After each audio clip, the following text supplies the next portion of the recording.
اعوذ باللہ من الشیطان الرجیم، بسم اللہ الرحمن الرحیم۔ السلام علیکم ڈیئر اسٹوڈنٹس، امید ہے سب ٹھیک ٹھاک ہوں گے۔ کل ہم نے قاعدہ نمبر 8 کی تلاوت کی تھی۔ آج کی کلاس میں ہم ایک نیو ٹاپک پڑھ رہے ہیں جو کہ کتاب کے صفحہ نمبر 84 پہ ہے۔ صفحہ نمبر 84 پر آج ایک نیو ٹاپک ہے اور وہ ہے احادیث۔ احادیث حدیث کی جمع ہے، ٹھیک ہے۔ احادیث جمع ہے کس چیز کی؟ حدیث کی۔ حدیث کا مطلب کیا ہے؟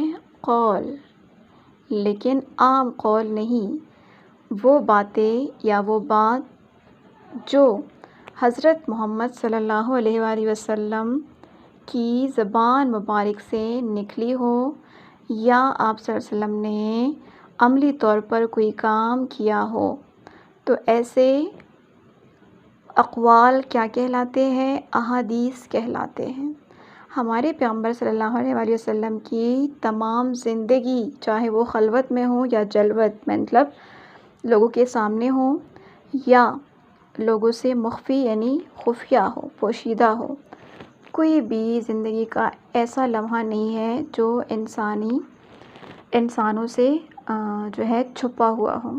ہر بات، ہر قول، ہر کام، ہر فعل، ہر بات جو ہے احادیث کے ذریعے سے ہم تک پہنچی ہے، احادیث میں موجود ہے۔ ہمارے پیغمبر صلی اللہ علیہ وآلہ وسلم کس طریقے کار سے بات کیا کرتے تھے، مجلس میں کیسے بیٹھتے تھے، آپ صلی اللہ علیہ وسلم کھانا کیسے کھاتے تھے، وضو کیسے کرتے تھے، نمازیں کیسے پڑھتے تھے، حج کس طرح ادا کیا، روزے کا کیا طریقہ کار تھا۔ الغرض زندگی کے ہر شعبے میں، ہر لمحے کی جتنی بھی ضروریات کے کام تھے، وہ آپ صلی اللہ علیہ وآلہ وسلم کی جتنی بھی زندگی تھی، 63 سالہ زندگی، وہ اس دنیا والوں کے سامنے روز روشن کی طرح واضح ہے، عیاں ہیں، ٹھیک ہے۔ تو ہمارے پیغمبر صلی اللہ علیہ وسلم کی باتیں حکمت بھری باتیں تھیں۔ اللہ تعالیٰ نے آپ کو ایک حکمت بھرا ذہن عطا فرمایا تھا اور آپ کی ہر بات میں کوئی نہ کوئی اچھی حکمت جو ہے پوشیدہ ہوتی تھی، کوئی نہ کوئی اچھا جو ہے حکم موجود ہوتا تھا۔ تو ہمارے پیغمبر صلی اللہ علیہ وسلم کی تمام باتیں جو ہیں احادیث کی شکل میں مختلف کتابوں میں محفوظ ہے، تمام اقوال، ٹھیک ہے۔ ہمارے پیغمبر صلی اللہ علیہ وسلم نے بہت سے جو ہے مطلب کئی جگہوں پر بہت اچھی اچھی باتیں ہمیں بتائی ہیں جو ہماری زندگی کے لیے بہت ہی اہم ہیں۔ وہ چھوٹی چھوٹی باتیں اگر ہم اپنی زندگی میں شامل کر دیں تو ہماری زندگی سنور سکتی ہے، ہم ایک اچھے مسلمان بن سکتے ہیں۔ تو آپ کی کتاب میں، چونکہ آپ چھوٹے بچے ہیں، تو آپ کی کتاب میں حضرت محمد صلی اللہ علیہ وسلم کی وہ احادیث شامل کی گئی ہے جو چھوٹی چھوٹی باتیں ہوں، جس پہ ہم عمل کر سکتے ہیں بہت ہی آسانی سے اور اپنی زندگی کو سنوار سکتے ہیں، ٹھیک ہے۔ تو چونکہ قرآن پاک عربی زبان میں نازل ہوا ہے اور حضرت محمد صلی اللہ علیہ وسلم عرب کے مشہور شہر مکہ مکرمہ پیدا ہوئے ہیں، تو عرب کی زبان، عرب ملک کی زبان عربی ہی تھی، تو ہمارے پیغمبر صلی اللہ علیہ وسلم کی جتنی بھی باتیں ہیں وہ عربی زبان میں ہیں۔ آپ لوگوں کو نظر آ رہا ہے نا، یہ بلو کلر میں جو عربی لکھی ہے، تو اصل میں یہ حضرت محمد صلی اللہ علیہ وسلم کی اپنی کہی ہوئی بات ہے، پھر یہ اس کا ترجمہ ہے کہ اس جو عربی زبان میں یہ جو حدیث ہے ہمارے پیغمبر صلی اللہ علیہ وسلم کا قول ہے، اس کا اصل میں مطلب کیا ہے، ٹھیک ہے۔ تو اب ہم یہ پڑھیں گے انشاءاللہ۔ پہلی حدیث ہے ہمارے پاس آپ کی کتاب میں، بسم اللہ الرحمن الرحیم۔ المسلم من سلم المسلمون من لسانہ ویدہ، ٹھیک ہے۔ المسلم مسلمان، من سلمہ کے حفاظت میں رہے، المسلمون دوسرا مسلمانوں سے، من لسانہ اس کے زبان سے، ویدہ اور اس کے ہاتھ سے۔ ترجمہ کیا ہے کہ مسلمان وہ ہے کہ جس کے ہاتھ اور زبان سے دوسرا مسلمان محفوظ رہے۔ حدیث تو ہے چھوٹی سی، لیکن اس میں بہت بڑی حکمت پوشیدہ ہے۔ حضرت محمد صلی اللہ علیہ وسلم نے مسلمان ہونے کے لیے شرط یہ رکھی ہے کہ جو بندہ چاہتا ہے کہ وہ مسلمان کہلائے اور وہ اللہ تعالیٰ کی احکامات کے مطابق زندگی گزارے، تو اس کے لیے ضروری یہ ہے کہ چھوٹی سی بات کہ مسلمان ہونے کی نشانی کیا ہے۔ ایک اچھا مسلمان وہ ہوگا جس کے ہاتھ اور زبان سے دوسرا مسلمان محفوظ رہے۔ اب زبان اور ہاتھ سے کیسے بندہ محفوظ ہوتا ہے؟ تو اصل میں ہاتھ اور زبان سے مراد یہاں ہاتھ کا شر اور زبان کی شر جو ہے۔ ہاتھ سے ہم کسی کو تکلیف نہ دیں، کسی ایسے کام میں حصہ نہ لے جس کی وجہ سے دوسرے مسلمان کو جو ہے تکلیف پہنچے، ضرر پہنچے، نقصان پہنچے۔ پھر اپنی زبان کو اسی قابو میں رکھے کہ کبھی بھی اسے لغو، فحش، بری بات نہ نکالے، دل آزاری والی بات نہ نکالے، گالی گلوچ نہ کرے کہ دوسرے مسلمان کو ہماری اس لغو بات سے، اس گالی گلوچ سے تکلیف پہنچے، اس کی دل آزاری ہو۔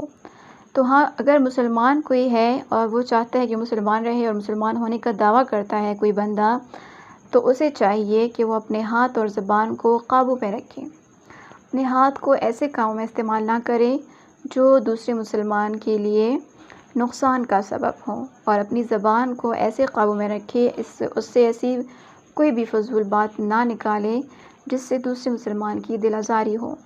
تو اگر مسلمان ہونا چاہتے ہو، ہمارے پیغمبر صلی اللہ علیہ وسلم نے فرمایا ہے کہ اگر مسلمان ہونا چاہتے ہو اور مسلمانی کا دعویٰ کرتے ہو تو تمہیں چاہیے کہ تم اپنی زبان اور ہاتھ کو اپنی قابو میں رکھو اور اس کو اچھے کاموں میں استعمال کرو، لوگوں کو فائدہ دینے کے لیے اپنے ہاتھوں کو استعمال کرو، لوگوں کی دل کو خوش کرنے کے لیے اپنی زبان کو استعمال کرو، اچھے اخلاق سے لوگوں کے سامنے پیش آؤ، اس کے ساتھ پیش آؤ، لوگوں کے ساتھ اچھی بات کرو، حسن کلام سے مطلب اچھا نرم رویہ، بہترین الفاظ، شگفتہ انداز، یہ ساری چیزیں اپنی زبان کا خاصہ جو بنائے گا تو وہ وہی مسلمان ہوگا۔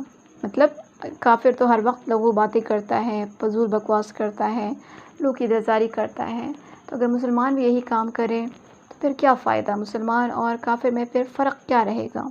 تو اگر مسلمان اور کافر کے درمیان فرق یہی ہوگا کہ وہ اپنے ہاتھ سے دوسرے مسلمان کو تکلیف نہیں دے گا، وہ اپنی زبان سے دوسرے مسلمان کی دل آزاری نہیں کرے گا، ٹھیک ہے؟ تو یہ مسلمان ہونے کی بہت ہی آسان سی جو ہے شرائط ہے۔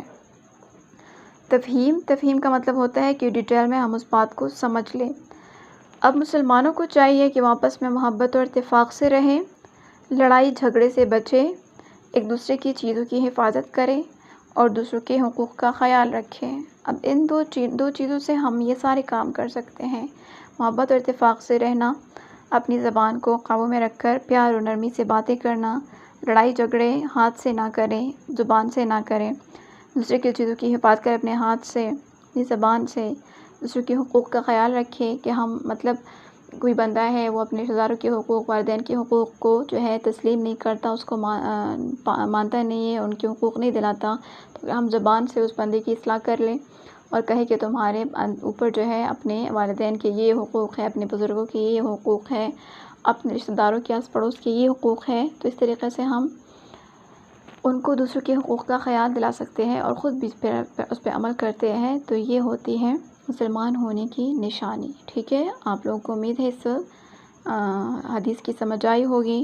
پھر دوسری حدیث پڑھتے ہیں، لا یرحم اللہ من لا یرحم الناس۔ یہ ہمارے پیغمبر صلی اللہ علیہ وسلم کی زبان مبارک سے نکلے ہوئے الفاظ ہیں۔ لا نہیں، یرحم اللہ، اللہ رحم نہیں کرتا، من لا یرحم الناس، اس شخص پر جو لوگوں پر رحم نہیں کرتا۔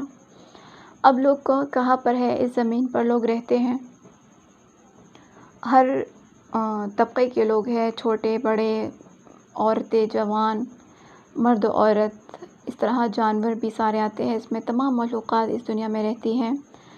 تو یہ ساری جو ہے اللہ تعالیٰ کی مخلوق ہے، ٹھیک ہے، الناس ہے۔ تو اگر ہم ان زمین پر ان لوگوں پر کے ساتھ رحم کا سلوک کریں گے، نرمی کا برتاؤ رکھیں گے، اپنی ہاتھ اور زبان سے اس کو تکلیف نہیں دیں گے، تو یہ رحمت کا برتاؤ ہے، رحم کا برتاؤ ہے، اور اللہ تعالیٰ پھر ایسے شخص پر اپنی طرف سے رحم کرتا ہے جو اللہ تعالیٰ کی مخلوقات پر رحم کرتا ہے، ٹھیک ہے؟ تو اللہ تعالیٰ اس شخص پر رحم نہیں کرتا جو لوگوں پر رحم نہیں کرتا۔ مسلمان ہونے کے لیے یہ بھی شرط کا ہے کہ وہ بندہ زمین پر مخلوق خدا کے ساتھ نرمی کا برتاؤ کرے گا، رحم کا برتاؤ کرے گا۔ اگر وہ ایسا نہیں کرے گا اور وہ خود کو مسلمان کہتا ہے تو اللہ تعالیٰ کو اس کے مسلمان ہونے سے کوئی فائدہ نہیں۔ اللہ تعالیٰ کے ہاں بہترین انسان وہ ہے جو لوگوں پر رحم کرے، ٹھیک ہے؟ یہ حقوق العباد میں شامل ہے۔ تفہیم میں پھر ہے سب مسلمان آپس میں بھائی ہیں، بے شک یہ ہمارے جو آدم علیہ السلام کے اولاد ہیں ہم سب، تو اسی طریقے سے ہم سب بہن بھائی ہیں آپس میں۔ اس لیے ہمیں چاہیے کہ ہم ایک دوسرے پر رحم کریں۔ ہمیں غریبوں، کمزوروں، معذوروں، محتاجوں اور کمزور لوگوں پر رحم کرنا چاہیے۔ اب غریب کون ہوتے ہیں؟ جن کے پاس مال نہیں ہوتی، دولت نہیں ہوتی۔ معذور کون ہوتے ہیں؟ جن کے ہاتھ پیر معذور ہوتے ہیں، کام کرنے کے لائق نہیں ہوتے۔ کسی کا پیر جو ہے ٹوٹا ہوتا ہے، کسی کے ہاتھ ٹوٹے ہوئے ہوتے ہیں، کوئی ذہنی معذور ہوتا ہے، ذہن کام نہیں کرتا اس کا، تو جسم کے جتنے بھی اعضاء ہیں اس میں سے کوئی ایک حصہ اگر کام کرنے کے لائق نہ ہو کسی بندے کا تو وہ بندہ معذور کہلاتا ہے، جو خود اپنے کام نہیں کر سکتا، اہلیت نہیں رکھتا۔ تو ہمیں چاہیے کہ ہم بینگ اے مسلم ایسے بندوں کا خیال رکھیں جو اپنے کام خود نہیں کر سکتے۔ محتاج لوگ کون ہوتے ہیں؟